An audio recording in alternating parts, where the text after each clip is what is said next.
లోక్సభలో ప్రతిపక్ష నాయకుడు కాంగ్రెస్ అధినేత రాహుల్ గాంధీ ఎప్పుడు తాగినట్టుగా వస్తూ ఉంటారట, తాగినట్టు కనిపిస్తారట, డ్రగ్స్ కూడా తీసుకుంటారట.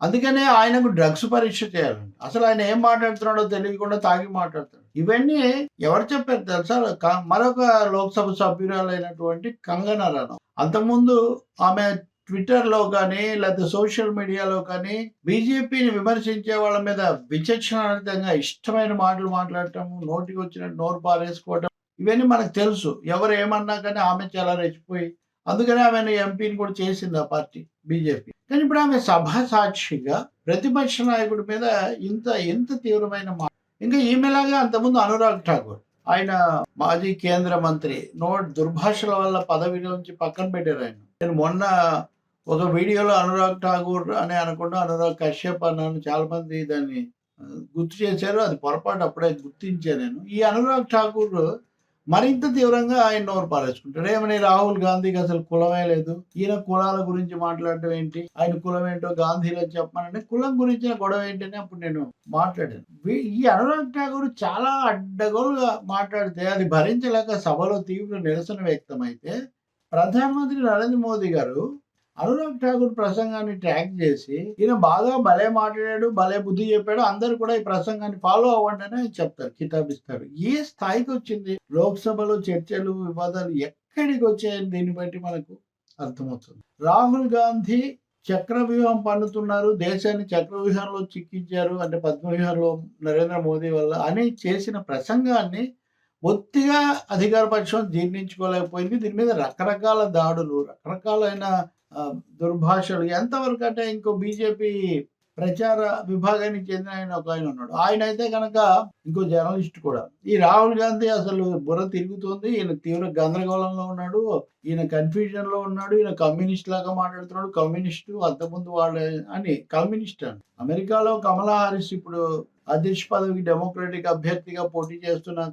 ఉపాధ్యక్షురాలు కమలా హారిస్ ను కూడా ట్రంప్ అంటే మాజీ అధ్యక్షుడు, ఇప్పుడు రిపబ్లికన్ పార్టీ అభ్యర్థి, ఆయన అలాగా అన్నాడు అనమాట. ఈమె భారతదేశం నుంచి వచ్చి ఇక్కడికి వచ్చి బ్లాక్ లాగా నల్ల జాతీయులాగా నటిస్తుంది అని. అంటే భారతదేశం మీద, నల్ల జాతి వాళ్ళ మీద కూడా ఆయన కామెంట్స్ చేస్తున్నారు అనమాట. అక్కడ కూడా కమ్యూనిస్టులే. ఇంతకుముందు జో బైడెన్ లాగా ఈమె కూడా కమ్యూనిస్ట్ అంట.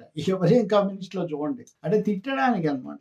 అదే రాహుల్ గాంధీ మీద కూడా వాళ్ళు ప్రయోగించారు. సో ఇది తీవ్ర స్థాయికి చేరిపోయి దుర్భాషలు ఎవరు కాదంటం లేదు, పైగా చప్పట్లు కొట్టి ప్రోత్సహించడాలు, రెచ్చగొట్టడాలు తీవ్ర స్థాయిలో జరుగుతుంది. కులం లేదు అనేది, కులం కావాలా, కులం భాష, మతం భాష మాట్లాడాలనేది ఇక్కడ ఒక చర్చ అయితే, రాహుల్ గాంధీ ఇప్పుడు ఇంకో కొత్త విషయాన్ని తీసుకొచ్చారు. ఈరోజు ఉదయాన్నే ఆయన ఎక్స్ లో పోస్ట్ చేశారు, నా మీద ఈడీ దాడి చేయించడానికి సన్నాహాలు జరుగుతున్నాయి, నాకు అందులో ఉన్నటువంటి కొంతమంది నుంచి సమాచారం అందింది ఆయన కామెంట్ పెట్టారు, పోస్ట్ పెట్టారు. మనకు తెలుసు కదా, ఈడీ, సిబిఐ, ఐటీలను తమ ప్రత్యర్థుల మీద ప్రయోగించటం మోదీ ప్రభుత్వానికి బాగా అలవాటు. దీన్నే త్రిశూల వ్యూహం అంటుంటారు. రాహుల్ గాంధీ చక్ర వ్యూహానికి ప్రతిగా మోదీ ప్రభుత్వం త్రిశూల వ్యూహం ప్రయోగించింది అనడాన్ని ఆయన సమాచారం అంది, దాన్ని ఆయన పెట్టారు. లోక్సభలో దాదాపు అఖిలేష్ యాదవ్ దగ్గర నుంచి చాలా పార్టీలుతో సహా చాలా మంది ఈ ఈడీ పేరుతోనే జైలు పాలు చేయబడ్డారు. కోర్టులు అనేక సార్లు ఉపశమనం ఇచ్చినా మళ్ళీ వాళ్ళని ఏదో పేరుతో తీసుకుపోతున్నారు. ఇప్పుడు రాహుల్ గాంధీ మీద కూడా అదే జరగబోతుందా?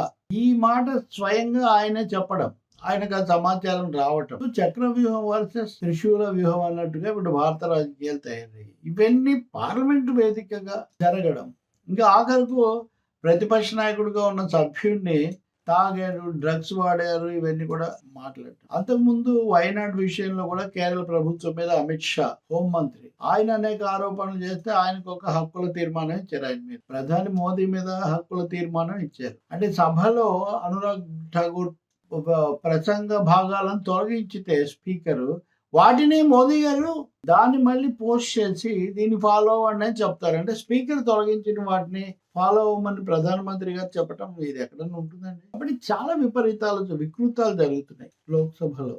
మరి బీజేపీకి మెజార్టీ తగ్గిపోవడం వల్ల వచ్చిన అసహనం, ఆందోళన దీనికి కారణమా? ప్రమాణాలు తగ్గిపోతున్న పరిస్థితికి ప్రతిబింబమా? ప్రజలు ఆలోచించాలి, కానీ ఎక్కువ కాలం అయితే సాగు. ఇప్పటికే ఆ ప్రతికూలత వల్లనే వాళ్ళు ఈ పరిస్థితికి వచ్చారు.